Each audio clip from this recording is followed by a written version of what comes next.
Многие люди скажут в тот день: «Господи, Господи», и Он ответит: «Я никогда не знал вас». Итак, я хочу обратиться к вам сегодня. Я полагаю, что подобная вещь происходит в наших церквях каждое воскресенье. Люди задыхаются, и мы пытаемся вылить на них воду жизни.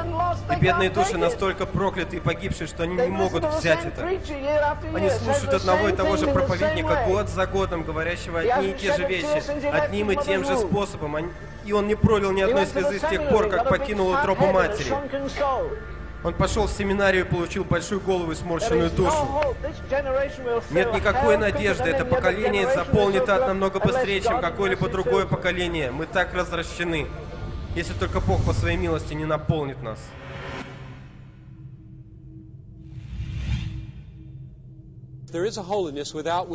Существует святость, без которой мы не будем видеть Господа. Я действительно верю в это. Существует практическая, ежедневная, воплощенная праведность, без которой никто не попадет на небеса. И это означает, что Иисус скажет некоторым исповедующим христианство в судный день: «Я никогда не знал вас, отойдите от меня, делающие беззаконие». Несмотря на то, что они говорили: «Господи, Господи, мы сделали много могущественных дел ради имени Твоего, ходили в церковь каждое воскресенье», Он отвергнет их как злодеев, потому что у них не было той святости, без которой никто не сможет видеть Господа. Это также означает, что есть много ходящих в церковь людей, кто верит, что они спасены из-за того, что когда-то помолились, чтобы принять Иисуса, не понимая, что доказательство подлинности этой молитвы — настойчивость в вере и святости. Претерпевший же до конца спасется. Не те, кто терпит лишь на полпути до конца, а затем отпадает. Я думаю, что мое служение претерпело бы неудачу, если бы я пребывал в этой церкви 5 лет, 10 лет, 20 лет, 30 лет, и затем пошел в ад на всю вечность. Потому что вы никогда не учились вести борьбу веры и держаться вечной жизни. Я, возможно, смогу убедить вас, что есть святость, без которой вы не можете увидеть Господа. Только для того, чтобы вы бросили преследовать тот путь, который имеет неприятные последствия для вас и уничтожает вас.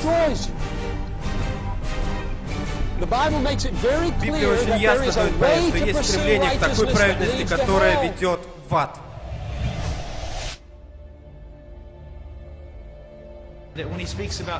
Когда Он говорит о немногих, кто находит вечную жизнь, Он говорит о тех, кто исповедует Его имя. Среди тех, кто называет Иисуса Господом, немногие найдут вечную жизнь. Никто не ставит цель идти в ад. Они все думают до самого конца, что у них все в порядке с Богом. И большинство людей терпит кораблекрушение. Мало из тех, которые находят это. Вы имеете в виду, что все то большинство людей жили для того, чтобы стремиться в ад? Они хотели идти в ад, ожидали ада? Люди не ожидают того, что они идут в ад, но большинство идет. Поскольку мы уже знаем, что эти люди считают себя учениками, и они обращаются к Иисусу: «Господи, Господи», но их жизнь не характеризуется Божьей волей. Итак, подведем итог всего этого. Вот что тут сказано: «Отступите от Меня». Те из вас, кто считал себя Моими учениками и даже решительно признавали Меня Господом, но вы не общались со Мной, и вы жили так, как будто Я никогда не давал вам закона, по которому нужно подчиняться. Я только что описал американское христианство. 60 или 70% людей в этой стране, которые полагают, что обращены, потому что когда-то в их жизни они помолились молитвой. Я изумлен, растерян, смущен, сбит с толку, когда люди говорят мне в Америке, что у нас есть 75 миллионов человек, наполненных Святым Духом, и мы самая гнилая страна на земле. Ну же! Позвольте мне сказать вам кое-что о потерянных мужчинах, потерянных женщинах, которые является большинством людей. Вспомните, что немногие находят это.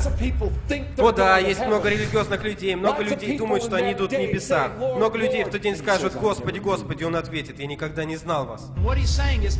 То, что Он говорит, не все, кто решительно провозглашает, что я Господь, войдут в Царство Небесное. Это не некоторое секретное ученичество, это не какая-то секретная вещь.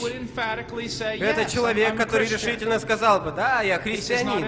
Он говорит: не всякий, кто говорит это, вступит в Царство Небесное. Что синонимично с не все, кто говорит это истинные христиане. Мой вопрос: заботит кого-нибудь? Мы действительно переживаем, что мир идет в ад. Вы думаете о Содоме и Гоморре? Посмотрите на то, насколько ужасно были грехи Содома и Гоморры. Но Он сказал, что это будет более терпимо для Содома и Гоморры, чем для молодых людей, которые сидели на собраниях, услышав о Господе Иисусе Христе, не поверили в Него. Подобное зло за гранью воображения. И нам нужно обновить наши умы для того, чтобы осознать это. Мы получили проблеск того, кто бесконечно прекрасен. Бог вошел в мир и жил среди людей. Если вы хотите говорить о грехе и обличать людей во грехе, возвеличьте Господа Иисуса Христа. Самое большое чудо, которое Бог может сделать, это взять нечестивого человека из нечестивого мира, сделать этого нечестивого человека святым, поместить его в нечестивый мир и сохранять их святыми посреди искривленного, извращенного поколения. Он достоин исповедания, даже если вы заканчиваете тем, что в конце пойдете в ад. Он по-прежнему достоин поклонения за то, что Он сделал. Если вы посмотрите на то, что Он сделал на кресте, если вы посмотрите на благодать Господа нашего Иисуса Христа, Он не обязан никому ничем. Он не обязан спасать кого-либо. Каждый в этом мире должен склониться перед Ним и поклониться Ему только из-за того, что Он сделал. Получаете ли вы что-либо от этого или нет? Он достоин поклонения. Вы знаете, мы проповедуем приятное Евангелие сегодня. Делаем ее столь бесполезным, как мы можем. И все, что мы делаем, это выстреливаем этих людей, чтобы положить их спать. Таким образом, они попадут в ад быстрее. Хотите ли вы знать, что стоит ваше исповедание веры в Иисуса Христа? Ваше исповедание веры в Него. Что это значит? И ответ здесь. Это абсолютно ничего не стоит.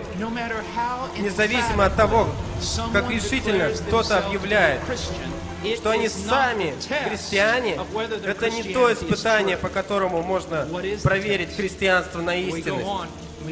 Каково же испытание? Хорошо, мы идем дальше, увидим это. Но тот, кто исполняет волю Отца Моего, который на небесах войдет, теперь Он ни в коем случае не преподает спасение через дела.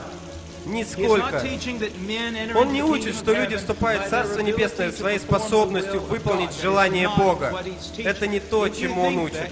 Если вы думаете так, то вы ставите телегу впереди лошади. Он преподает следующее. Тот, кто является истинным верующим,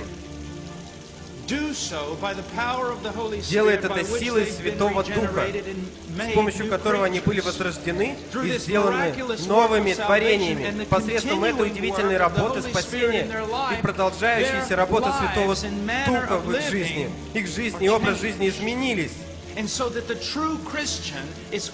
Итак, истинный христианин по вере в Иисуса, но вы знаете, что он действительно верит в Иисуса из-за измененности своей жизни.